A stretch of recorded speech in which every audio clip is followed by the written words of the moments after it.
자, 오늘 함께 나눌 말씀의 제목은 하나님의 전신갑주라는 제목으로 하나님의 말씀을 함께 나누도록 하겠습니다. 마이크 소리 조금만 더 키워주세요. 세계 2차 세계대전 때 일어났던 일입니다. 벤디에르라고 하는 비행기 조종사가 있었는데요. 이분이 자기 경험을 내용으로 해서 책을 만들었어요. 근데 그 책에 나오는 한 실화예요. 어느 날 이 벤디에르가 이제 이 전투기 조종사였는데 이 전투기를 몰고 이 독일의 어떤 도시래요. 이 카셀이라고 하는 그 도시를 이제 폭격하는 임무를 띠고 그곳으로 출격을 했습니다. 그런데 그만 큰 위기를 만나게 된 것이에요. 이제 독일 나치군이 그 비행기가 뜬 것을 보고 이 대공포로 이제 비행기를 쏘았는데 그 탄환이 이 비행기의 연료 탱크에 적중을 한 것이죠. 여러분 생각해 보십시오. 기름이 가득 담긴 연료 탱크에 탄환이 들어갔어요. 그럼 어떻게 되겠습니까? 폭파하는 거죠. 그냥 공중 폭발하는 거예요. 그런데 이상하게도 연료 탱크에 탄환이 맞았는데 비행기가 폭발하지 않는 거예요. 그래서 이제 구사일생으로 목숨을 건지고 이제 착륙을 해서 이 비행기를 살펴보니까 너무나 깜짝 놀랄 일이 일어났어요. 이 연료 탱크에 예상대로 11마리나 되는 탄환이 박혀 있었던 거예요. 그런데 왜 도대체 비행기가 폭파하지 않았냐? 그래서 이제 그 탄환이 박힌 이제 비행기에 박힌 탄환을 이제 수거를 했어요. 이제 그걸 조사해 봤더니 너무너무 희한하게도 탄환 속에 화약이 들어가 있지를 않았던 거예요. 그러니까 탄환의 모양은 있는데 그 속에 화약이 있으니까 이 뚫고 들어갔는데도 폭파가 일어나지 않았던 것이죠. 그래서 도대체 이게 어떻게 된 일인가? 한 발이면 우연일 수 있는데 무려 11발이나 연료 탱크를 맞았는데 어떻게 폭발이 안 일어났느냐? 영문을 알아봤더니 이제 2차 세계대전 말기에 이제 독일이 전세가 급격하게 기우니까 경제적으로 너무 어렵게 된 거예요. 그러니까 화약이 떨어지게 된 거예요. 그러니까 온전한 이 탄환을 만들 수 없는 상황이 된 것이죠.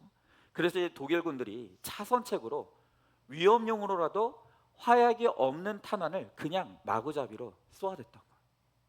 그러니까 탄환의 모양은 있으나 탄환의 능력은 없던 거죠. 공갈탄이었던 거예요. 여러분, 그런데 제가 이 이야기를 들으면서 이게 어쩌면 지금 우리 시대에 그리스도인의 모습은 아닐까. 탄환의 모양은 있는데 화약은 들어가 있지 않아요. 탄환의 능력이 없는 이 공갈탄의 이 모습, 이게 바로 그리스도인의 모양은 하고 있으나 그리스도인의 능력은 상실한 많은 그리스도인의 모습은 아닐까. 제가 그런 생각을 하는 거예요. 여러분, 고린도전서 4장 20절의 말씀에 보면 하나님 나라는 말에 있지 아니하고 오직 능력에 있다라고 했어요. 그리고 지금 우리가 사도행전을 큐티하고 있는데 오늘 말씀에 보면 뭐라고 했습니까? 오늘 예수님께서 성령이 임하실 것을 약속하시면서 성령이 임하시면 너희가 권능을 받게 된다 그랬어요. 분명히 하나님께서 우리들에게 능력을 주시겠다고 약속하시는 거예요. 그런데 지금 우리 신앙생활의 모습을 보면 마치 탄환의 모양은 있으나 화약이 없어서 빈 탄환 같은 공갈탄과 같이 오늘 우리의 모습도 그리스도인의 모습은 하고 있는데 너무나 무기력한 능력이 없는 오늘 그런 신앙생활하는 분들이 오늘 우리 가운데 너무 많다는 것이죠. 여러분, 오늘 말씀은요, 이렇게 무기력한 신앙생활에 빠져있는 우리들에게 어떻게 우리에게 능력이 임하는지, 우리가 능력 있는 그리스도인이 될 수 있는지 오늘 그 비결을 우리들에게 가르쳐주고 있는 거예요. 오늘 우리가 그것을 함께 나누면서 정말로 경건의 모양만 있는, 그리스도인의 모양만 있고 능력이 없는 그런 무기력한 성도가 아닌 정말 오늘 성령의 약속하심을 따라 권능을 주시겠다, 능력을 주시겠다고 약속하신 그 하나님의 능력을 사모하고 그 능력을 소유함으로 정말 그리스도인의 능력을 바라는 오늘 우리가 될 수 있기를 소망합니다. 자, 그럼 먼저 첫 번째로 오늘 그리스도의 능력을 갖춘 우리가 성도가 되기 위해서는 오늘 하나님의 전신갑주를 입어야 한다고 오늘 말씀하시는 것입니다. 자, 오늘 10절부터 13절까지 말씀해 보니까 끝으로 너희가 주 안에서와 그의 힘의 능력으로 강건해지고 마귀의 관계를 능히 대적하기 위하여 하나님의 전신갑주를 입으라. 우리의 씨름은 혈과 육을 상대하는 것이 아니요 통치자들과 권세들과 이 어둠의 세상 주관자들과 하늘에 있는 악의 영들을 상대함이라. 그러므로 하나님의 전신갑주를 취하라. 이는 악한 날에 너희가 능히 대적하고 모든 일을 행한 후에 서기 위함이라 그랬습니다. 자, 오늘 성경은 두 번이나 오늘 우리를 향해서 하나님의 전신갑주를 입으라고 명령합니다. 11절에서도 하나님의 전신갑주를 입으라.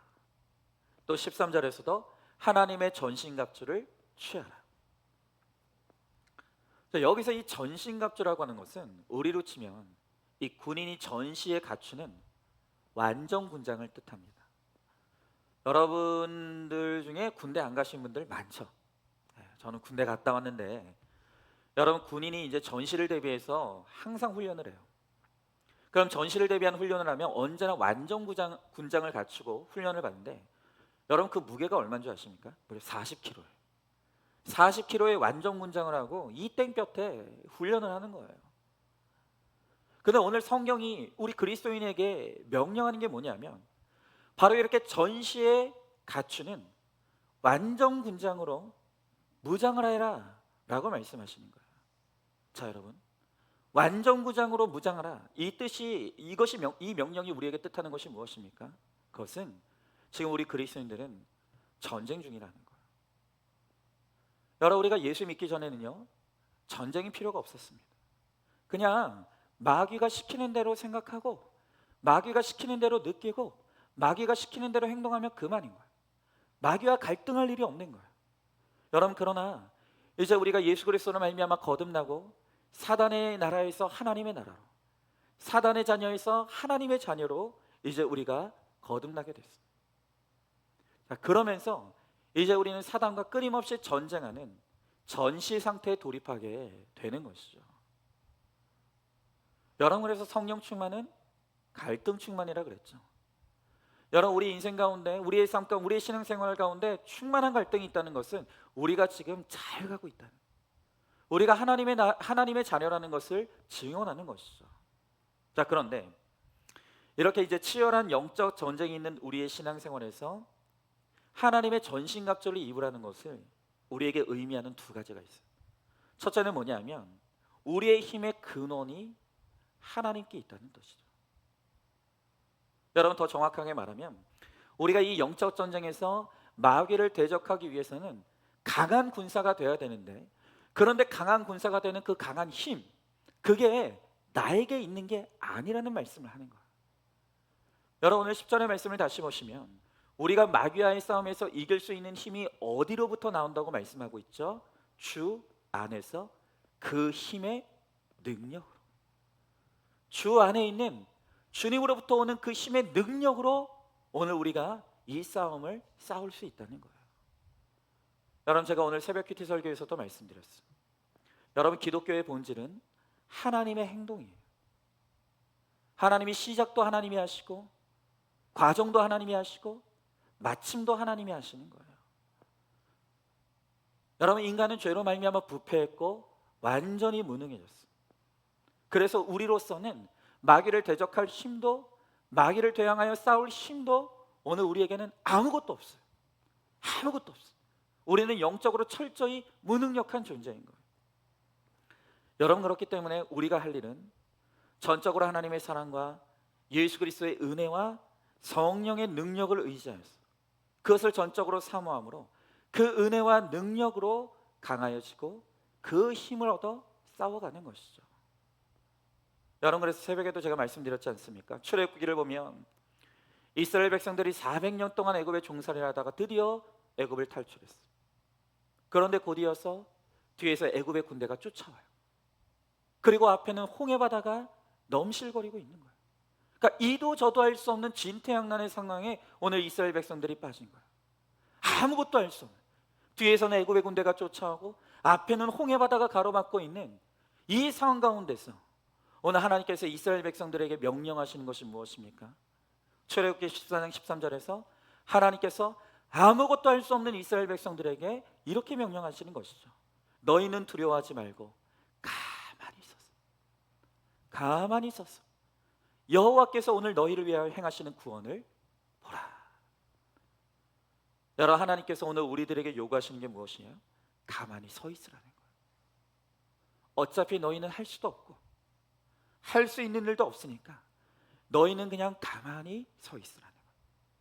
그러면 하나님께서 그의 사랑과 그의 은혜와 그의 능력으로 우리를 위한 모든 일을 시작하시고 그 과정을 이루시고 그 끝을 하나님께서 이루시겠다는 거예요.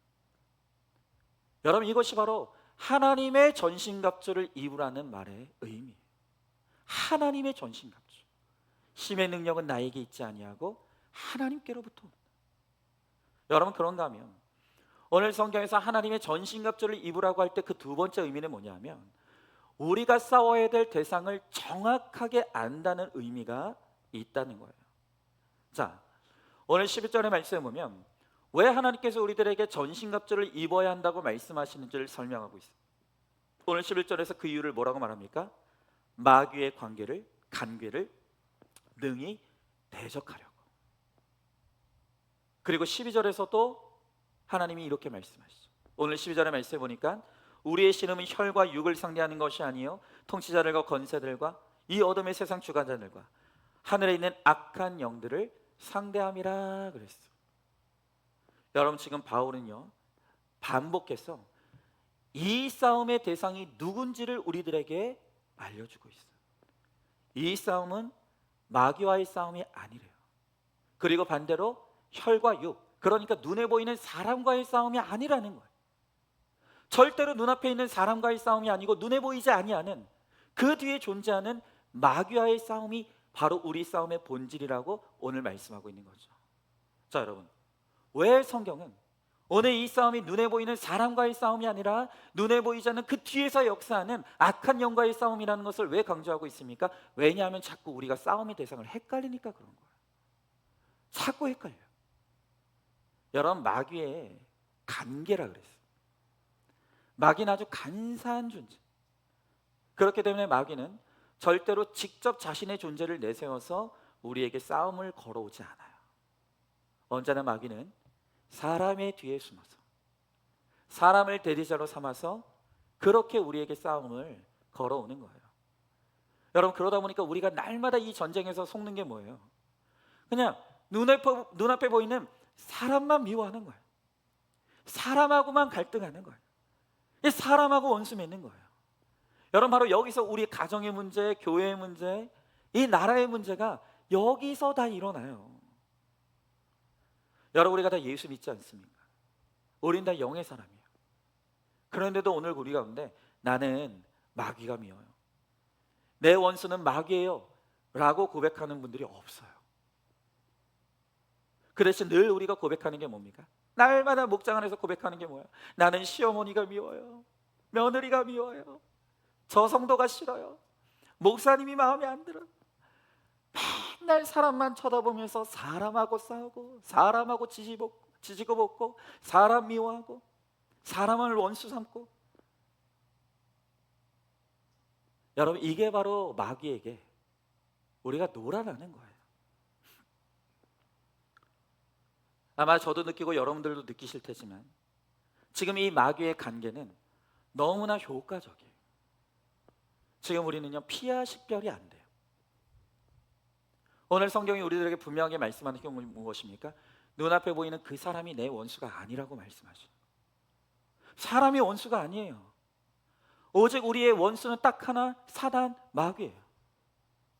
그런데 우리는 내 눈앞에 보이는 사람만 원수하고 사람하고만 싸우면서 스스로 분열하고 깨지는 거예요. 그러니까 사실 마귀는 할 일이 없는 거예요.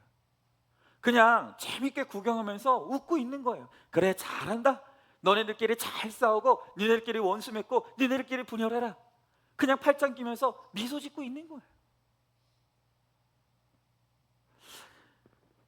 여러분, 이제 제가 이 목회를 해보니까요, 이 목회에서 제일 힘든 게 딱 두 개예요. 목회에서 이 두 개만 없으면 목회할 만해요. 근데 이 두 개 때문에 목회가 힘들더라고요. 하나는 뭐냐 하면 설교예요. 정말 설교가 너무너무 고달파요. 여러분, 하나님께서 저에게 한 번만 더 직업을 고를 수 있는 이 선택권을 저한테 주신다면 저는 하여튼 다른 건 모르겠고 머리 안 쓰는 직업 할 것 같아요. 머리는 더럽게 나쁜데 이 하나님의 무한한 진리를 다뤄야 되니까 너무 힘들어. 너무 힘들어. 그래서 정말 설교가 너무 고달파요. 그 이제 목회자로서 그 다음에 힘든 게 뭐냐면 사람이 힘들어요. 참 사람이 힘들어요. 여러분, 교회 안에 저를 지지해주고 저를 좋아해주고 또 저를 협력해주는 분들만 있다면 너무 좋겠죠. 그런데 여러분, 목사도요, 사람 때문에 상처받아요. 사람 때문에 괴로워요. 사람 때문에 너무너무 힘들 때가 있어요.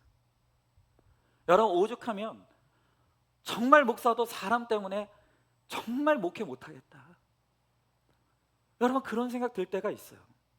근데 여러분, 제가 그때마다 정말 사람 때문에 힘들 때마다 제가 이를 악물고 다짐하는 게 있어요. 그게 뭐냐면 내가 반드시 저 사람 품어낸다. 내가 저 사람 반드시 사랑해낸다. 늘 이를 악물고 하나님 앞에 다짐하고 또 다짐하는 게 그거예요. 내가 나를 힘들게 하는 저 사람 내가 꼭 품어낼 거야. 내가 반드시 사랑해낼 거야. 여러분, 왜요? 비록 그가 나를 아프게 하고 힘들게 하지만 그 사람은 제 원수가 아니기 때문이에요. 여러분, 도리어 그가 저를 위해서 수고하는 사람이에요. 여러분, 저를 힘들게 하는 그들이 이런 모양으로 저런 모양으로 저를 힘들게 하고 아프게 하기 때문에 제 마음이 저절로 곤고해지고 겸손해지는 거예요. 그러니까 기도의 자리에 엎드리게 돼요. 그러니까 말씀을 보지 않을 수가 없게 되는 거예요. 여러분, 생각해 보십시오. 다 저를 지지해주고 칭찬해주고 좋아해 주시면 저야 좋죠. 진짜 좋아요. 저 그러고 싶어요.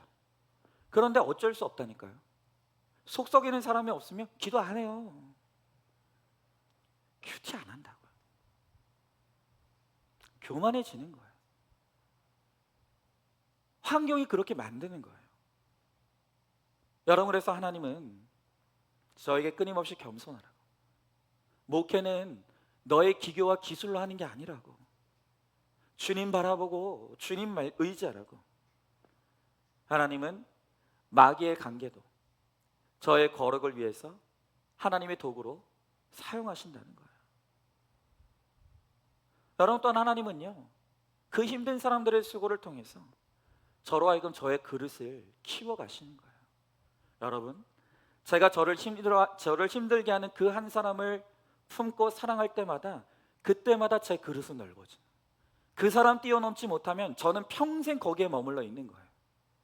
그 사람을 뛰어넘어야, 저를 힘들게 하는 그 사람을 품어내야만, 그 사람을 사랑해내야만 거기에 바로 저의 성장이 일어나는 것이죠. 그러니까 저 성장하라고,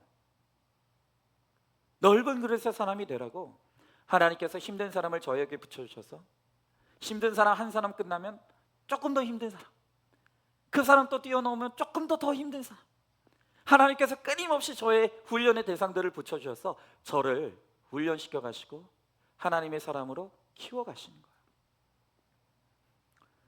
우리가 구속사로 그 하나님의 뜻을 깨달았잖아요.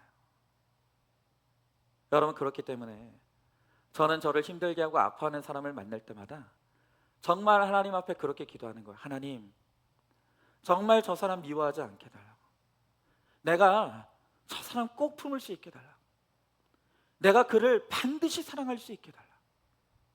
하나님, 내가 절대로 내 개인적인 감정에 지지 않고 마귀의 관계에 넘어지지 않고 하나님이 주신 뜻대로 내가 저 사람을 반드시 품어내게 하시고 사랑하게 하셔서 하나님, 내가 하나님의 뜻대로 더 넓어지는 사람, 더 깊어지는 사람이 될 수 있게 해달라고 제가 그렇게 날마다 기도하는 거예요. 그러니까 여러분, 하여튼 저에게 걸리기만 해보세요. 하여튼 저에게 걸리면 제가 여러분들 뜨겁게 사랑해 드릴게요. 당장은 안 되는데 하여튼 사랑해 드릴게요. 걸리기만 하면 다 사랑할 거야, 아주 그냥. 여러분, 사람은 원수가 아니에요. 여러분이 자꾸 사람하고 원수지 맺고 자꾸 사람하고 싸우고 사람하고 지지고 볶으면 그거 누가 좋아하느냐? 뒤에서 마귀가 웃는 거예요. 잘한다, 잘한다, 그렇게만 해라. 여러분, 그렇게 만들어서 오늘도 사단은 가정을 무너뜨려요. 목장을 붕괴시키고 교회를 깨트리고 나라를 분열되게 만드는 거예요. 그리고 지금도 마귀의 관계는 아주 효과적으로 우리 가운데 역사하고 있는 것이죠. 여러분, 그렇기 때문에 오늘 주님은 하나님의 전신갑주로 마귀의 역사를 분별하고 우리의 진짜 원수인 마귀를 대적함으로 사람을 품고 사람을 사랑해내라. 그래서 하나님을 이루라고 오늘 주님께서 우리들에게 말씀하시는 것입니다. 여러분, 반드시 기억하십시오. 오늘 하나님께서 우리들에게 하나님의 전신갑주를 입으라고 하는 것은 우리에게 지금 영적 전쟁이 있다는 것을 의미하는 거예요. 그리고 이 싸움은 우리의 힘과 능력으로 싸우는 싸움이 아니라는 거예요. 하나님의 사랑과 예수 그리스도의 은혜와 성령의 능력으로 이 싸움을 싸울 때 우리가 승리하는 거예요. 또한 뭐라고 했습니까? 이 싸움의 대상은 눈에 보이는 사람이야. 사람은 대리인일 뿐이에요. 그 사람 뒤에 역사하는 마귀의 관계가 있다는 거예요. 여러분, 그것을 우리가 하나님의 전신갑주로 무장하여서 성령의 능력으로 싸워 승리함으로 말미암아 마침내 정말로 우리가 하나님으로부터 오는 큰 승리를 누리는 저와 여러분 우리 모두가 될 수 있기를 주님의 이름으로 축원합니다. 오늘 이 시간 한번 질문해 봅니다. 우리의 싸움의 본질이 영적인 싸움임을 깨닫고 있습니까? 지금도 마귀가 사람에 대해서 역사하여 우리끼리 싸우고 미워하고 우리의 공동체를 깨트리려 한다는 것을 알고 있습니까? 여러분, 우리의 진짜 원수는 오직 사단 마귀라는 것을 깨닫고 있습니까? 오늘 이 시간 하나님의 전신갑주로 무장해서 우리가 마귀를 능히 대적하고 모든 사람을 품고 사랑할 수 있는 힘을 달라고 오늘 우리가 그것을 가지고 함께 기도하도록 하겠습니다. 자, 우리 두 번째로 우리 하나님의 전신갑주를 취하라고 하실 때 하나님께서 우리에게 주신 최고의 무기는 바로 하나님의 말씀입니다. 자, 오늘 14절부터 17절의 말씀에 보니까 그런즉 서서 진리로 너희 허리띠를 띠고 의의 호심경을 붙이고 평안의 복음이 준비한 것으로 신을 신고 모든 것 위에 믿음의 방패를 가지고 이로써 능히 악한 자의 모든 불화살을 소멸하고 구원의 투구와 성령의 弓 곧 하나님의 말씀을 가지라 그랬습니다. 자, 우리가 앞에서 지금 우리 가운데 일어나고 있는 치열한 영적 전쟁이 있다고 말씀했습니다. 그리고 이 영적 전쟁에서 씨름하려면 하나님의 전신갑주를 우리가 입어야 한다고, 그 하나님의 전신갑주를 취해야 한다고 오늘 그렇게 말씀하시는 것입니다. 그리고 이어서 방금 우리가 읽은 14절부터 17절까지의 말씀은 그러면 우리가 갖추어야 될, 우리가 무장해야 될 그 전신갑주가 무엇인지 6가지를 우리들에게 설명하고 있는 것이죠. 자, 그런데 그 하나님이 우리들에게 취하라고 말씀하시는 그 하나님의 전신갑주 6가지 중에 3가지가 하나님의 말씀에 관한 것이라는 거예요. 자, 진리의 허리띠, 복음의 신, 그리고 마지막으로 말씀의 검. 여러분, 오늘 성경을 보면 진리의 허리띠와 복음의 신은 방어용이라고 할 수 있습니다. 그리고 말씀의 검은 공격용이라고 할 수 있죠.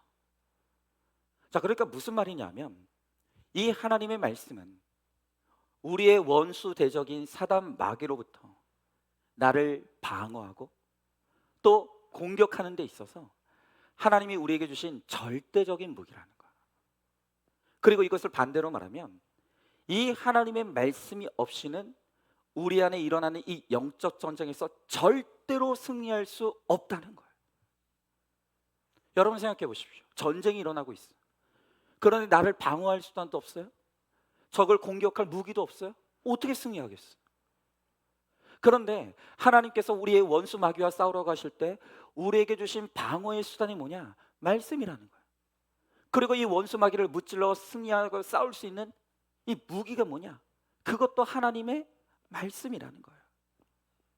여러분, 바로 이런 맥락에서 이 교회가 모든 역량을 총동원해서 집중해야 될 일이 뭐냐? 그게 바로 하나님의 말씀을 가르치고 또 하나님의 말씀을 배우는 일에 우리가 집중해야 된다. 이것에 우리의 모든 역량을 다 쏟아야 된다는 거예요. 여러분, 제가 우리들 교회를 만났을 때 가장 충격을 받았던 게 바로 이거예요. 여러분, 제가 우리 교회도 그렇지만 제가 이제까지 이 사역자로서 많은 교회를 거치면서 그 많은 교회들이 날마다 수많은 행사들을 치르면서 그렇게 바쁘고 분주하게 움직이는 모습을 보았어요. 항상 행사에 치여서 사람들이 다 지쳐 있는 거예요. 근데 제가 우리들 교회를 만났을 때 제일 충격받았던 건 뭐냐면 이 교회는 행사가 없는 거예요. 그러니까 이 교회의 슬로건은 딱 하나였어요. 모든 성도가 큐티하는 교회. 여러분 아시잖아요. 이 교회는 개척하고 10년이 넘는 시간 동안 교회가 없었어요. 교회 간판도 없었습니다. 그냥 학교 강단을 빌려서 예배드리는 교회였기 때문에 그 흔한 부흥회나 뭐 특세, 어떤 프로그램 아무것도 없었다는 거예요. 그냥 교회가 개척된 이래로 모든 성도가 큐티책 붙잡고 성경책 붙잡고 큐티하는데 모든 역량을 총동원했다는 거예요. 그런데 그렇게 아무것도 없이 오직 말씀 하나 붙들고 말씀으로 씨름하며 큐티했더니 너무나 철옹성 같은 교회가 우뚝 서게 되는 것을 우리가 보게 되는 것이죠. 여러분, 물론 이 교회가 다양한 요소들이 갖춰져야 합니다. 우리에게 친교도 필요하고 또 이런저런 행사도 할 수 있어요. 그게 의미 없다는 게 아니에요. 여러분, 미리 광고 드리는데 우리 10월 말 10월 마지막 주 토요일 날 우리 놀러 갑니다. 예. 관광버스 다 지금 해놨어요. 그러니까 여러분, 우리 나들이도 가자고요. 그러나 그런 것들은 본질이 아니에요. 그러니까 다 부대적인 것이에요. 있으면 좋지만 없어도 상관없는 것들이에요. 하지만 이 교회가 교회되고 교회가 능력 있는 교회가 되기 위해서 반드시 해야 될 모든 역량을 총동원해서 우리가 집중해야 될 일은 뭐냐면 말씀을 가르치든지 말씀을 배우든지 둘 중에 하나를 하는데 우리의 모든 역량을 총동원해야 된다는 거예요. 여러분, 오늘 성경이 우리에게 가르쳐주는 것이 무엇입니까? 이 하나님의 말씀으로 방어의 능력과 이 공격의 능력을 갖추지 않으면 마귀에게 백전백패하는 거예요. 백전백패하는 거예요. 어쩔 수 없는 거예요. 여러분, 그런 의미에서 오늘 제가 정말 좀 부끄러운 고백을 하나를 좀 해야 될 것 같아요.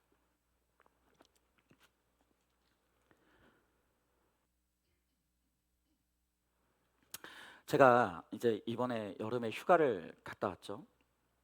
근데 제가 이번에 휴가를 가면서 제가 개인적으로 이제 목표로 삼은 게 있어요. 그게 뭐냐면 내가 이제 휴가 기간 동안 좀 내 머릿속을 좀 싹 비우고 와야겠다. 그게 이번에 제 휴가 때 목표였어요. 왜냐하면 제 머릿속에 하도 그냥 자나깨나 그냥 교회에 대한 이런저런 생각과 고민으로 꽉 차 있다 보니까 늘 머리가 복잡해요. 온전한 쉼이 없는 것 같아요. 그래서 제발 이 휴가 기간 동안이라도 일체 교회에 대한 생각을 좀 내려놓고 머리를 비우고 쉬어야겠다. 안 그러면 머리에 또 종기가 나겠다. 이런 생각을 하는 거예요. 그래서 제가 이번에 휴가 때 아내에게도 부탁했어요. 제발 휴가 기간 동안 우리 교회 이야기는 하지 말자. 일체 교회 이야기 하지 말자. 네, 그래 금했어요. 또 제가 휴가 때 이제 속초에 계시는 부모님께도 이제 방문했었는데, 야, 아버님이 이제 오랜만에 만나니까 또 이제 목회에 대해서 교회에 대해서 이제 이런저런 막 얘기들을 이제 시작하시는 거예요. 그래서 제가 아버지께 말씀드렸어요. 아버지, 제가 다른 이야기는 다 들어드리는데 제발 교회 얘기랑 목회 얘기는 하지 말아달라. 아버지가 그 얘기를 하는 순간 제 머리가 다시 돌아가기 시작하고 복잡해지기 시작하니까 제발 그 얘기만 하지 말아달라. 제가 아주 철저하게 차단을 했습니다. 그래서 이제 나름대로 이제 한 주간 좀 머리도 식히고 뭐 마음도 식히고 뭐 그런 시간을 보내고 복귀했어요. 자, 여러분, 그렇게 이제 잘 쉬었잖아요. 그러니까 이제 제가 이제 휴가 복귀하면서 이제 내가 잘 쉬었으니까 이제 하반기 힘차게 한번 달려가자 하고 다짐을 했어요. 그런데 웬일이에요? 휴가 마치고 교회 복귀했는데 너무 당황스러운 게 뭐냐면 며칠간 이 마음의 우울감과 무기력이 떠나질 않는 거예요. 그냥 막 쫙 가라앉아 가지고 그렇게 우울해요. 그렇게 무기력한 거예요. 여러분, 딱히 무슨 이유가 있는 것도 아니에요. 그냥 우울해요. 그냥 막 몸이 막 처지는 거예요. 막 무기력한 거예요. 이게 무슨 원인이라도 있으면 그 원인을 제거하면 되잖아요. 그런데 휴가 이후에 이유를 알 수 없는 우울감과 무기력으로 마음이 자꾸 짓눌리는 거예요. 그러니까 이유가 있을 거 아니에요. 당장 저는 생각이 안 나지만 이게 이유가 없을 리가 없단 말이에요. 그래서 제가 이제 가만가만 제 마음을 묵상하면서 도대체 이 지금 나를 짓누르고 있는 이 우울감과 무기력이 어디로부터 왔나? 이제 이걸 이제 묵상하기 시작하는 거예요. 근데 그럴 때 하나님께서 드디어 저를 지금 짓누르고 있는 이 마음의 우울감과 무기력의 근원을 드러내시고 보여주시는 거예요. 그러니까 그게 뭔가 하니까 휴가 기간 동안 제가 이제 교회에 대한 마음과 생각을 이제 내려놨다 그랬죠. 그런데 그렇게 하다가 그만 내려놓지 말아야 될 것까지 내려놓고 있었다는 걸 깨닫게 된 거예요. 그게 뭘까요? 큐티죠. 큐티. 여러분, 물론 제가 큐티를 안 했다는 건 아니에요. 근데 그야말로 휴가 기간 동안 진짜 그냥 요식행위로 아침에 일어나면 비몽사몽간에 그냥 누워가지고 큐티치 펴놓고 할렐루야 아멘 좋은 말씀 덮어버리는 거예요. 덮어버려. 여러분, 우리가 늘 외치는 게 있지 않습니까? 큐티 하루 안 하면 내가 알고, 이틀 안 하면 가족이 알고, 일주일 안 하면 공동체가 안다 그랬죠. 여러분, 이 말씀이라는 것이 하루만 중단돼도 그 여파가 오는 거예요. 그런데 제가 큐티를 거의 일주일 동안 놔버렸으니까. 여러분, 그러니까 어떤 일이 일어납니까? 그동안 말씀이 울타리가 되어서 저의 마음과 생각을 지켜주고 있었어요.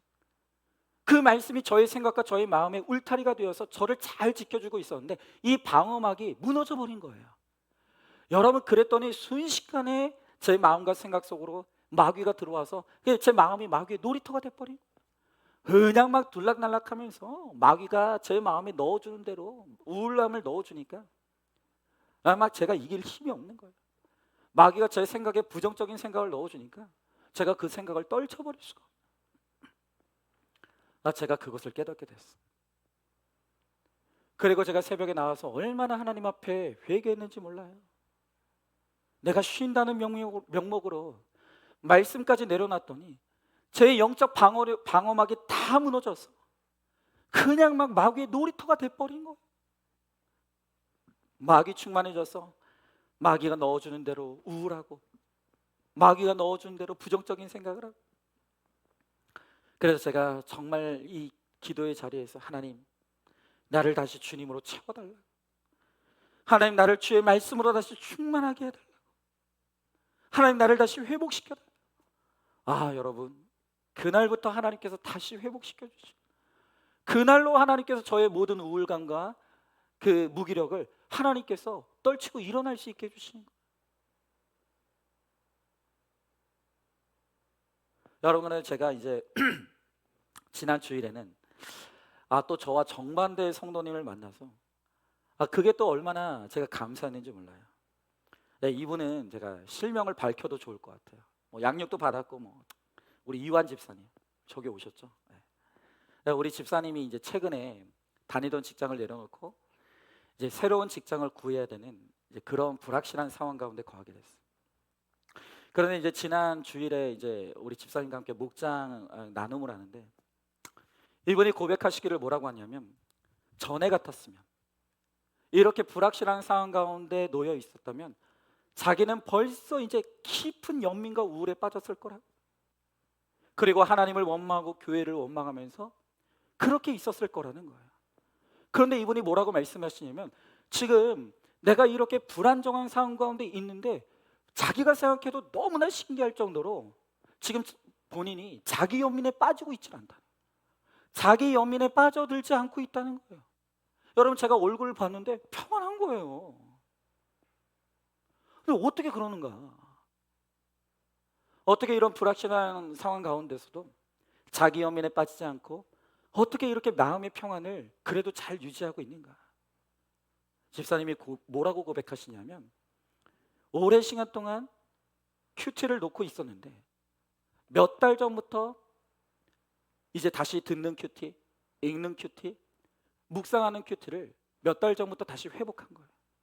그렇게 몇 달 동안 큐티를 하면서 이제 영혼이 말씀으로 채워지니까, 그 말씀이 능력이 되니까, 그 말씀으로 무장이 되니까 이런 불확실한 상황이 왔는데도 예전처럼 무너지지 않는 거예요. 연민에 빠지지 않는 거예요. 우울함에 빠지지 않는 거예요. 하나님이 주는 평안을 유지하고 있는 거예요. 여러분, 그래서 제가 그 얘기를 듣고 너무 감사한 거예요. 그래서 제가 여기서 멈추지 말았습니다. 여기서 멈추시면 안 된다. 이제 이러다가 또 직장에 들어가면 또 바빠지고, 그럼 또 약해질 수 있으니까 지금 이 시간을 철저하게 하나님의 말씀에 잠기는 시간으로 삼자. 지금 이 시간, 시간이 있는 이 시간을 그냥 보내지 말고 정말 말씀에 완전히 푹 잠기는 시간으로 삼으시라. 그리고 그 적용으로 제가 수요 예배 나오라고. 제가 그렇게 권면을 드렸어요. 알겠습니다 하는 거예요. 제가 이제 설교는 여기까지만 적었어요. 왜냐하면 진짜 나올지 안 나올지 모르니까. 자, 여기까지만 적고 이제 있었는데 나오셨네. 예? 나오신 거야. 내가 진짜 할렐루야인 거예요. 얼마나 감사해요. 그러니까 내가 오늘 다시 더 도전 드리는 거. 시간이 있으니까 수요 예배 나왔는데 이제 또 하나님께서 직장을 주실 텐데 그럼 바빠지겠죠?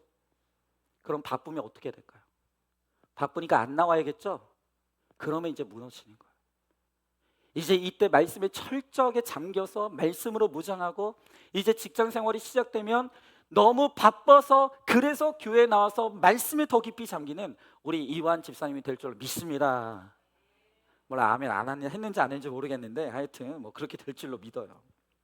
여러분, 하나님은 이 성경, 바로 이 하나님의 말씀이 우리 성도들이 이 영적 전쟁을 치르고 이 영적 전쟁에서 능히 승리하기 위해 하나님이 우리들에게 주신 최고의 무기라고 말씀하시는, 이 하나님의 말씀이라고 하는 이 무기를 우리가 가지고 무장해야 된다는 거예요.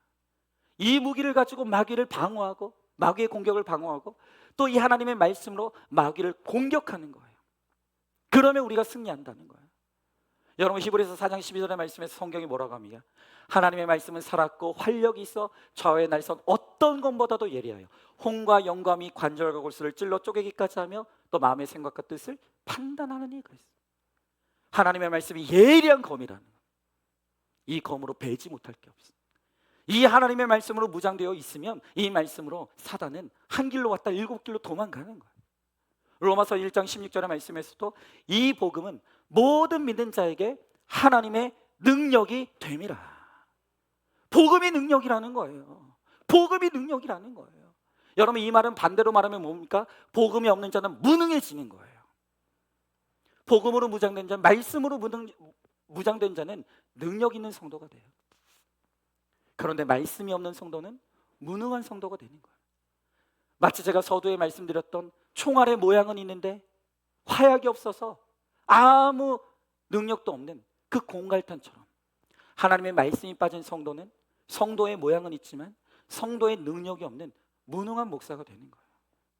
여러분, 제가 이렇게 휴가를 갔다 와서 일주일만 큐티가 무너졌더니 이렇게 마귀의 놀이터가 되어서 깊은 우울과 무기력에 빠지는 저의 모습을 보면서, 야, 도대체 우리 성도들은 어떻게 사는 건가?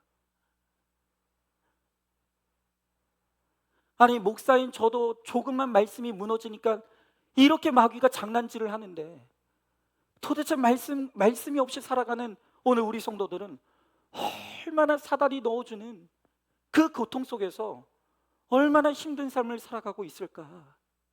제가 그게 너무너무 안타까운 거예요.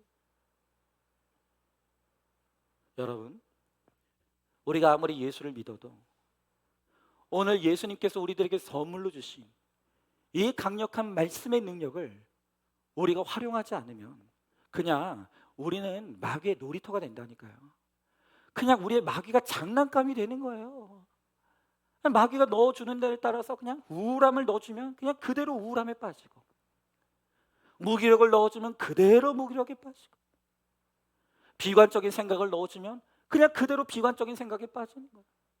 여러분, 오늘 우리 가운데 하나님의 자녀가 되었음에도 불구하고 이렇게 마귀의 장난감이 되고 마귀의 놀이터가 되어서 마귀가 시키는 대로 그냥 그렇게 살아가는 성도들이 너무나 많다. 여러분, 혹시 오늘 여러분들 가운데 저처럼 우울과 무기력에 빠져 있는 분들이 있지 않습니까? 저 분노와 미움에 사로잡혀 있는 분들이 있습니까? 그러면서도 뭐 사람이 살면 다 그런 거 아니야? 그걸 당연하게 느끼고 살아가고 있지 않다는 거예요. 아니라고요. 그건 당연한 게 아니에요. 하나님의 사람이, 예수 그리스도의 사람이, 하나님의 자녀된 자들이 무기력과 우울에 빠져 있는 거, 분노와 미움 가운데 살아가는 거, 여러분, 그건 자연스러운 게 아니에요. 그런 것들이 우리 안에 일어나는 것은 그게 다 영적인 문제예요.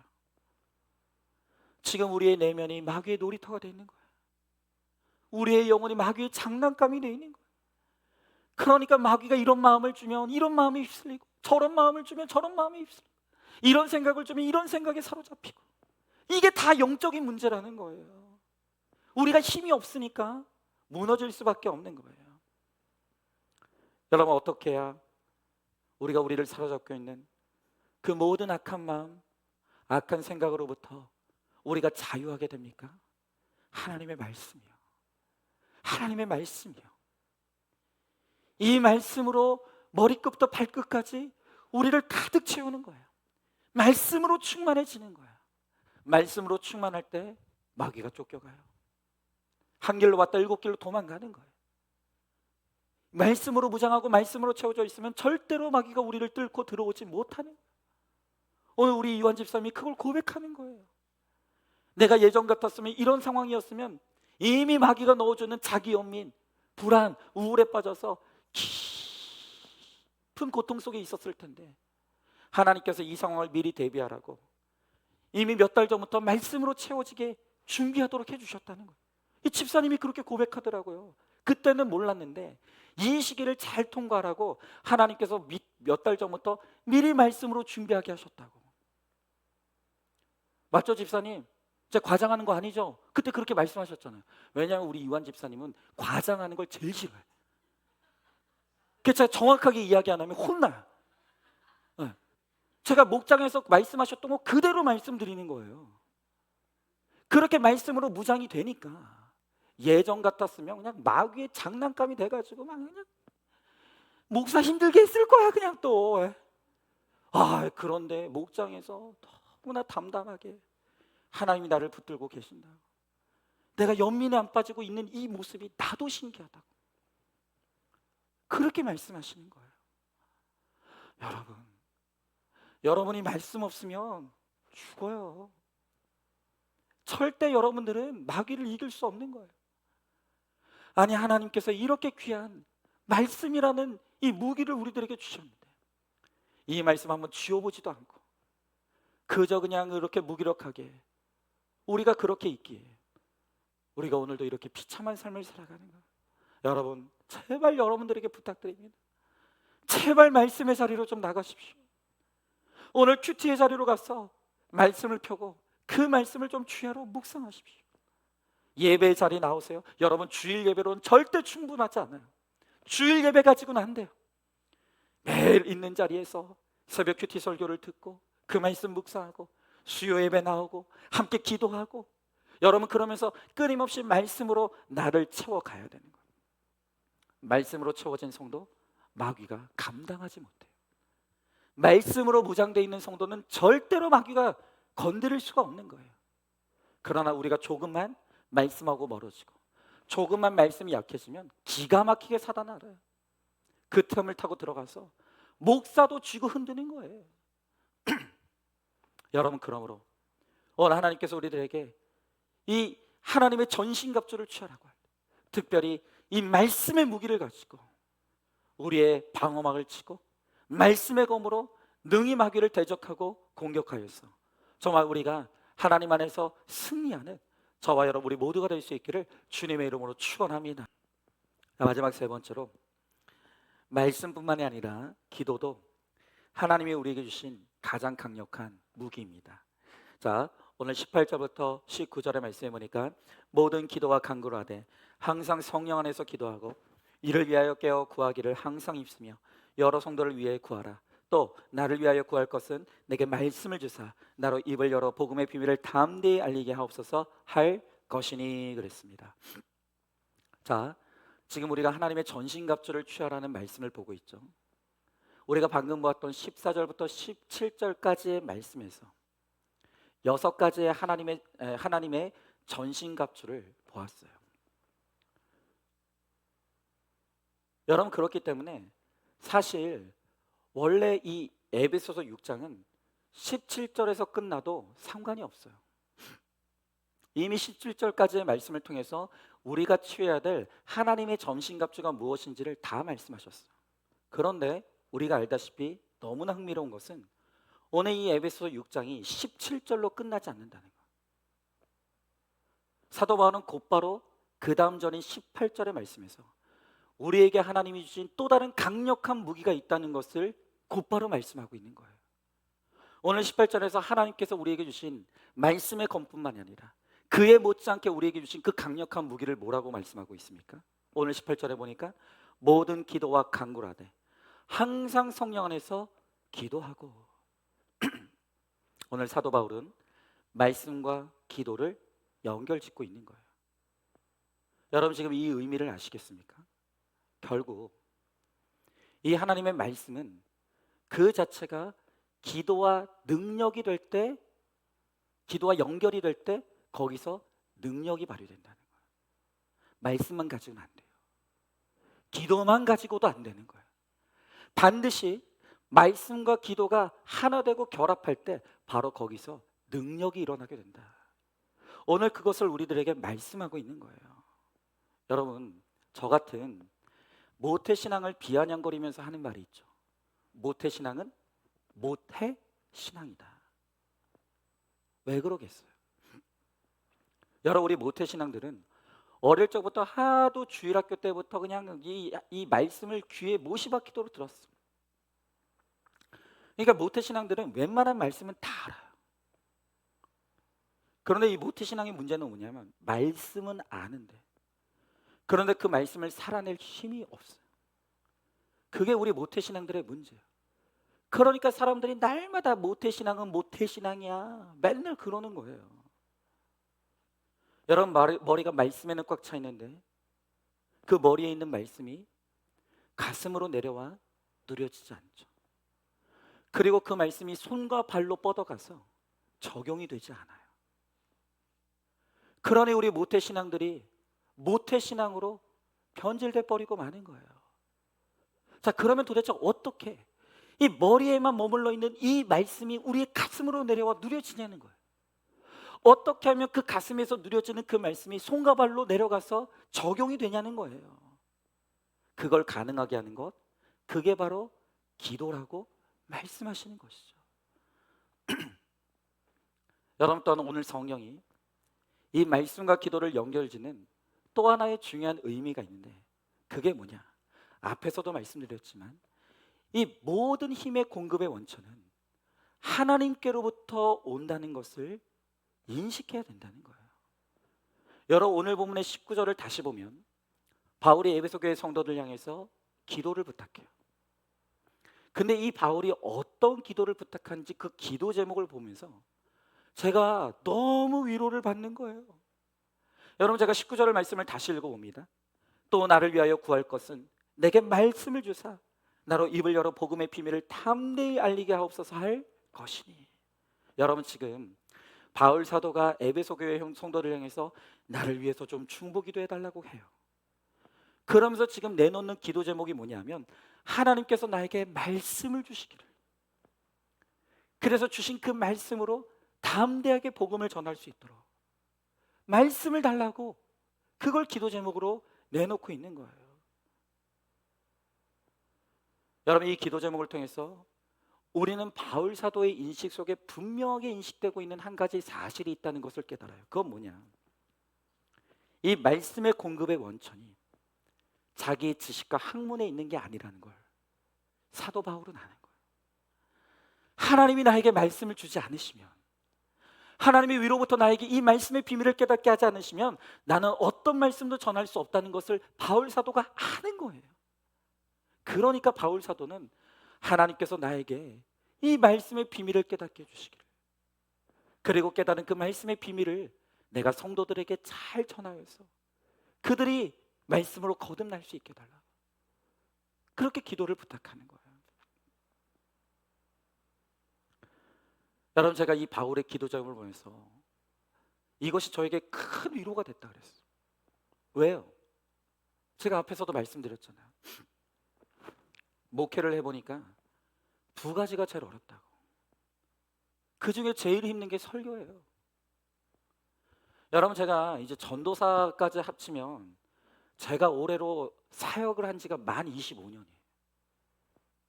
여러분, 25년 동안 사역을 하면서 제가 얼마나 많은 설교를 했겠습니까? 근데 제가 진짜 이해가 안 되는 게 뭔지 아십니까? 이 설교는 하면 할수록 어려워요. 어쩜 이렇게 어렵죠? 여러분, 제가 일주일 중에 제일 좋아하는 시간이 언제게요? 네? 월요일. 틀렸어요. 여러분, 제가 일주일 중에 제일 좋아하는 시간이 뭐냐면 주일 저녁이에요. 왜? 주일 저녁이 제일 좋은 이유는 그 다음 주일 설교로부터 제일 먼 시간이기 때문에. 벌써 월요일만 돼도 이제 그 다음 주 설교에 대한 이 부담감이 꽉 차 있는 거예요. 하여튼 여러분, 제가 매일 설교 준비하잖아요. 제가 설교 준비하기 위해서 그날 큐티 본문을 펴요. 그냥 하루도 빠짐없어요. 말씀을 펴는 순간 하늘로부터 막 영감이 쏟아져 내려오고 그런 거 없어요. 그냥 그 큐티 책을 딱 펴면은 벌판에 서 있는 것 같아요. 그냥 광야 한복판에 그냥 혼자 딱 던져진 것 같은 느낌. 오늘은 도대체 이 말씀 속에서 내가 뭘 전해야 되지? 나는 여기서 도대체 오늘은 뭘 얘기해야 되는 거지? 그냥 하나님의 말씀 앞에 서면은 머리가 하얘져요. 그 감정을 매일 느껴요. 여러분, 1만 시간의 법칙이라고 하는 유명한 공식이 있어요. 이게 뭐냐면 어떤 사람이 한 분야에서 1만 시간을 그 일을 반복하면 그 분야의 전문가가 된다는 거예요. 그러니까 이 1만 시간을 이 계산해 보면 길게 잡으면 10년이고 짧게 잡으면 5년이에요. 그러니까 한 사람이 5년이나 10년까지 그냥 그 한 분야에서 그 일을 반복하면요, 그 사람은 그 일의 전문가가 된다는 거예요. 그게 1만 시간의 법칙이란 뜻이에요. 근데 여러분, 저는요 5년이 아니에요, 10년이 아니에요, 25년을 설교했어요. 근데 이게 도대체 어떻게 되는 일인지, 이게 하면 할수록 설교가 어려워요. 여러분들은 또 요즘 얼마나 귀가 발달했어요. 예전에는 우리 교회 목사님 설교만 들으면서 신앙생활 했는데, 여러분들 앉은 자리에서 그냥 국내외 내노라 하는 유명한 목사님 설교 다 듣잖아요. 미치겠어요, 제가 아주 그냥. 그러니까 대충 준비할 수가 없는 거예요.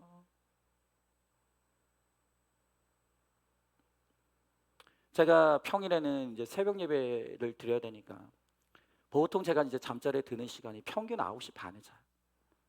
근데 토요일 날은 그 다음 주일이 있으니까 하루 종일 이제 제가 긴장하면서 이제 사역을 해야 되니까 토요일 날은 8시 반부터 그냥 들어가요.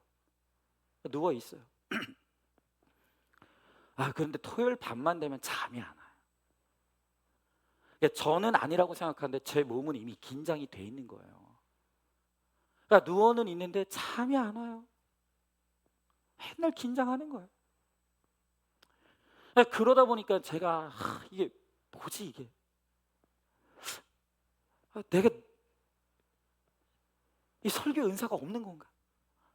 나는 목회하면 안 되는 건가? 이런 생각이 빠지는 거예요. 나는 왜 이렇게 설교가 어렵지? 나는 왜 맨날 설교 준비하려고 하면 머리가 하얘지지? 나는 원래 목회자가 될 사람이 아닌데 내가 잘못한 건가? 막 이런 생각에 빠질 때가 있는 거예요. 그런데 오늘 말씀을 묵상하면서 사도 바울도 그랬구나. 사도 바울도 나를 위해서 기도해달라. 하나님이 내게 말씀을 주시기를. 여러분 생각해 보세요. 아니 사도 바울이 그냥 말씀만 펴면 막 그냥 하늘에서 말씀이 쏟아져 내려오는데 무슨 기도해달라고 하겠어요. 사도 바울도 힘들었던 거예요. 사도 바울도 설교하는 게 힘들었던 거예요. 그러니까 너희들이 나를 위해 기도해라. 설교 준비 너무 힘드니까 하나님이 나에게 말씀을 주시기를 나를 위해서 기도해달라고. 이게 나만의 문제가 아니구나. 이걸 깨닫게 되니까 얼마나 위로가 되든지. 여러분, 사도 바울이 오늘 이 기도 제목을 통해서 분명하게 드러내는 신앙 고백이 뭡니까? 나에게 있지 않다는 거예요. 힘도 능력도 그 원천이 나에게 있는 게 아니라는 거예요. 하나님이 주셔야만, 하나님이 공급해 주신 은혜의 힘이 없으면 나는 이 사명 감당할 수 없다. 오늘 그걸 고백하는 거예요.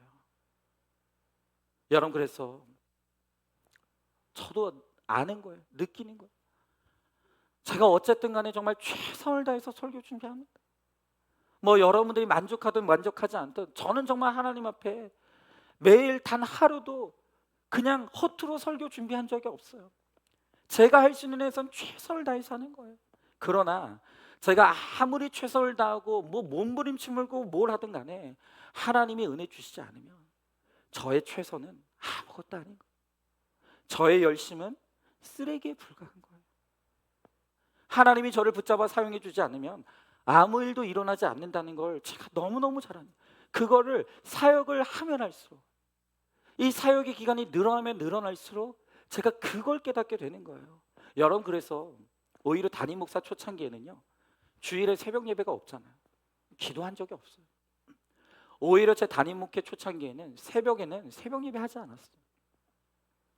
그런데 가면 갈수록 이게 제 한계를 느끼는 거예요. 그러니까 이제 제가 몇 년 전부터 주일에 이제 6시에 일어나요.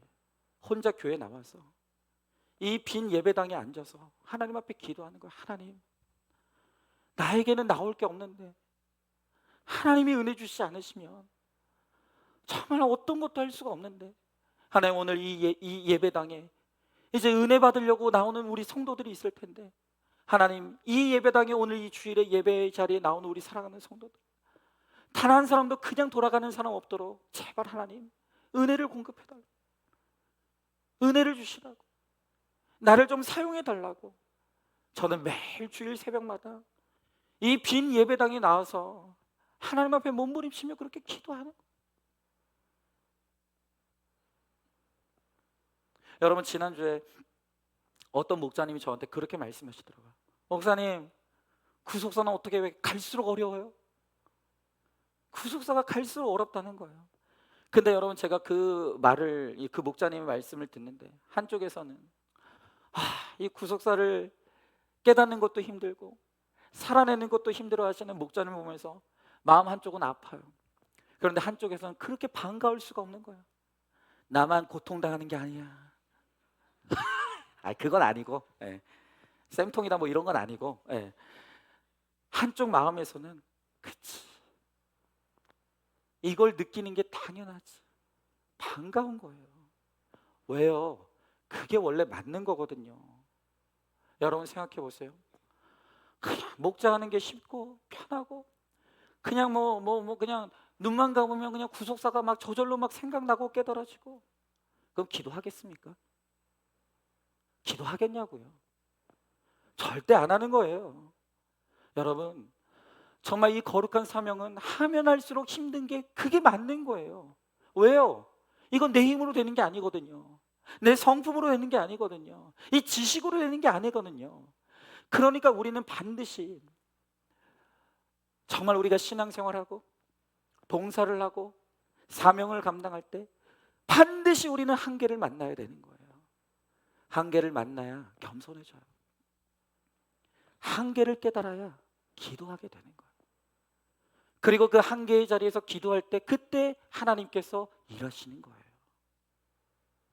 여러분, 그래서 오늘 우리 목자님들 가운데 정말 내가 열심히 한다고 하는데, 내가 최선을 다한다고 하는데 우리 목장에 사람이 모이잖아요.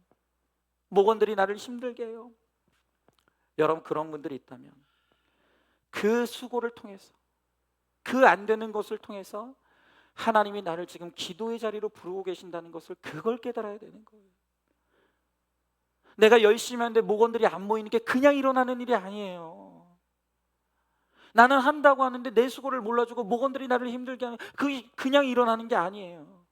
하나님께서 그들의 수고를 통해서 하나님이 내 한계를 깨닫게 하시는 거예요. 나로 하여금 내 힘으로 하는 게 아니라는 것을 알게 하시는 거예요. 기도하지 않으면 안 된다는 것을 깨닫게 하시는 거예요. 여러분, 물론 하나님이요, 내가 기도하지 않아도 얼마든지 하나님은 하실 수 있어요. 내가 기도하지 않아도 얼마든지 하나님 나를 통해서 역사하실 수 있어요. 그런데 여러분, 내가 기도하지 않아도 잘 되잖아요. 교만해져요. 반드시 교만해져요. 그리고요, 내가 기도하지 않아도 잘 되잖아요. 그럼 누가 했다고 생각할까요? 반드시 내가 했다고 생각하는 거예요. 여러분, 그렇기 때문에 하나님은 우리로 하여금 기도할 수밖에 없도록 하시고, 기도하게 하시고, 우리의 기도를 통해서 역사하셔서, 지금 내 삶 가운데 이루어지는 이 일이 내 능력으로 되는 게 아니라 내가 기도했더니 하나님께서 내 기도를 통해서 이렇게 일하시구나, 이게 하나님께로부터 왔다는 것을 나의 기도를 통해서 하나님은 확인하게 하시고 깨달아가게 하시는 거예요. 여러분, 그렇기 때문에 여러분들이 기도하지 않으면서 뭔가 열매 맺기를 바라면 안 돼요. 여러분들 기도하지 않으면 아무 열매도 맺지 못해요. 하나님은 기도하는 자를 통해서 역사하셔요. 여러분들이 기도 안 하잖아요? 안 되는 거예요. 죽었다 깨어나도 안 되는 거예요. 설령 기도하지 않았는데도 잘 된다? 그건 위험한 거예요. 그건 성령의 역사가 아닐 가능성이 많아요. 왜요? 기도하지 않아도 잘 되는데, 기도하지 않아도 뭐든지 되는데, 그럼 더 기도 안 할 거 아니에요. 더 교만해질 거 아니에요. 여러분, 그건 성령의 역사가 아닐 가능성이 큰 거예요. 여러분, 그렇기 때문에 오늘 우리 가운데 신앙생활하고 봉사하고 사명 감당하다가 힘에 겹고 한계를 만났을 때, 그때 우리가 깨달아야 될 건, 나는 안 되니까 안 해야겠구나, 이게 아니에요. 이게 아니에요. 여러분, 하나님께서 우리들에게 이 직분, 이 귀한 직분과 사명을 주신 것은 우리들에게 영원히 뺏기지 않아 하나님 나라의 상급을 주시려고 하나님께서 이 귀한 직분을 맡기셨어요. 그런데 조금 힘들다고 한계를 만났다고 그걸 내려놓는다고요? 여러분, 그것처럼 어리석은 거 없는 거예요. 그것처럼 어리석은 거 없는 거예요. 이제까지 여러분들이 얼마나 수고했는데 그 한계 만났다고 그거 내려놓고 나 안 해, 다 끝나는 거예요. 어리석은 게 없는 거예요. 여러분, 한계를 만났을 때 나는 안 되니까 그만할래, 이건 정답이 아니에요. 또 한계를 만났다고 이 열심 가지고 안 되니까 더 열심히 해야지, 그것도 정답이 아니에요. 여러분, 한계를 만났습니까? 아무래도 안 됩니까? 그럴 때 하나님께서 우리들에게 원하시는 정답은 뭡니까? 기도하는 거예요. 하나님이 지금 그 한계 상황을 통해서 지금 나 기도하라고 부르신다고요.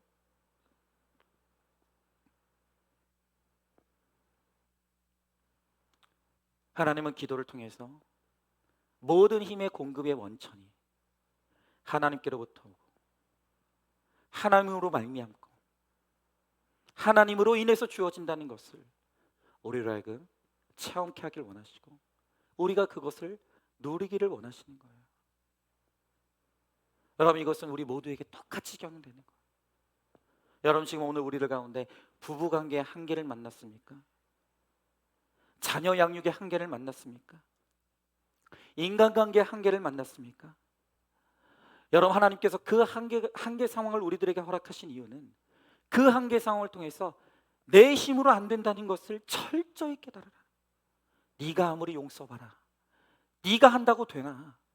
안 된다. 하나님께서 지금 내가 만난 그 한계 상황을 통해서 그걸 깨닫게 하시는 거예요. 그리고 그 다음 하나님께서 우리들에게 원하시는 게 뭐라고요? 기도해라. 기도의 자리에 와서 내 앞에 엎드려라. 겸손히 나에게 엎드려라. 그리고 내 은혜를 구해라. 그러면 기도하는 너의 기도를 통해서 내가 역사할 것이다. 오늘 그것이 지금 하나님께서 우리들에게 요구하시는 것이고 명령하시는 것이에요. 여러분, 하나님의 공급의 통로가 뭐라고요? 기도예요. 한계 상황을 만났을 때 포기하는 게 아니에요. 더 열심히 하는 게 아니에요. 한계 상황을 만났으면 그 한계 상황의 자리에서 기도하는 거예요. 그게 정답인 거예요. 여러분, 기도해야 하나님의 전신갑주가 작동하는 거예요. 기도와 말씀이 만날 때 거기서 능력이 일어날 수 있는 거예요. 하나님의 역사가 일어나는 거예요. 여러분, 그러므로 오늘 이 시간, 오늘 우리 가운데 어떤 한계를 만났습니까? 오늘 여러분의 인생에 하나님이 허락하신 한계 상황이 뭡니까? 여러분, 그 한계 상황을 통해서 하나님은 여러분들에게 여러분의 무능함을 인정하라고 하시는 거예요. 너는 안 되는 거야. 네 힘으로 안 돼. 네 능력으로 안 되는 거야. 네 그 알량한 경험, 그거 가지고는 안 되는 거야. 오늘 하나님께서 나를 낮추시고 나를 겸손케 하시고, 그리고 그 겸손한 그 자리에서 우리가 무릎 꿇고 하늘의 하나님을 향해서 나의 모든 원천이 하나님께 있음을, 하나님의 은혜가 아니면 나는 살 수 없는 인생인 것을 우리가 고백하며 은혜를 구하며 기도할 때 반드시 우리의 기도를 통해서 하나님이 가장 좋은 것을 주시는 그 은혜를 베풀어 주실 줄로 믿습니다. 하나님 아버지, 감사합니다. 오늘 주님께서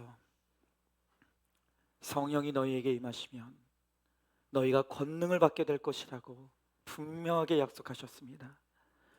그러나 우리의 신앙생활을 보면 분명히 신앙의 모양은 있는데, 그리스도인의 모양은 있으나 그리스도인의 능력은 상실해버린, 힘을 잃어버린 너무나 무기력한 신앙생활하는 너무나 안타까운 성도들이 너무나 많습니다. 주여, 왜 이렇게 우리에게 힘이 없는 것입니까? 왜 우리에게 능력이 없는 것입니까? 오늘 주님께서 이렇게 무능하고 무능력한 오늘 우리를 향해서 하나님의 전신갑주를 취하라고 말씀하십니다. 주님, 그렇습니다. 하나님의 전신갑주가 우리에게 필요합니다. 우리에겐 힘이 없습니다. 우리에겐 능력이 없습니다. 우리는 아무것도 할 수 없습니다. 정말로 하나님 아버지, 우리가 아무것도 할 수 없는 무능한 인생인 것을 이제 우리가 철저히 고백하고 인정하게 하시고, 위로부터 오는 하나님의 은혜와 사랑과 능력을 구하며 그 능력을 힘입어 살아갈 수 있는 우리 모두가 될 수 있도록 우리 주님께서 함께하여 주시옵소서. 주의 하나님 아버지, 특별히 하나님께서 우리들에게 말씀의 능력을 주셨사오니 이제는 이 말씀의 능력을 힘입게 하여 주시옵시고, 말씀으로 충만하여서 그 말씀의 능력으로 모든 마귀의 악한 계계를 물리치고 하나님 아버지, 우리가 승리할 수 있도록 주님 우리 가운데 함께하여 주시옵소서. 또 하나님 아버지, 하나님 우리에게 기도하라고 말씀하십니다.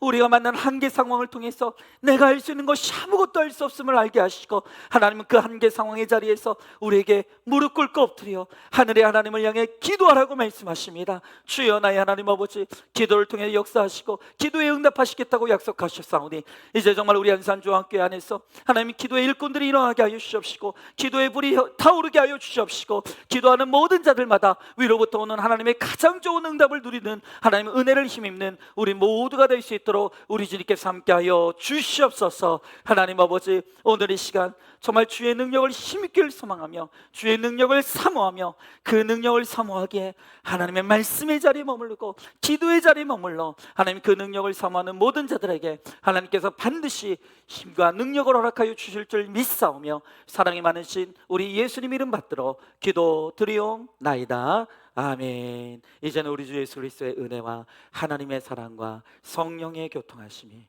이제는 하나님의 전신갑주를 취하여서 말씀의 능력, 기도의 능력으로 모든 마귀의 관계를 물리치고 하나님의 능력으로 승리하여 하나님의 살아계심을 선포하기를 소망하는 사랑하는 모든 성도들 머리 위에 이제로부터 영원토록 함께 계실지어다. 아멘.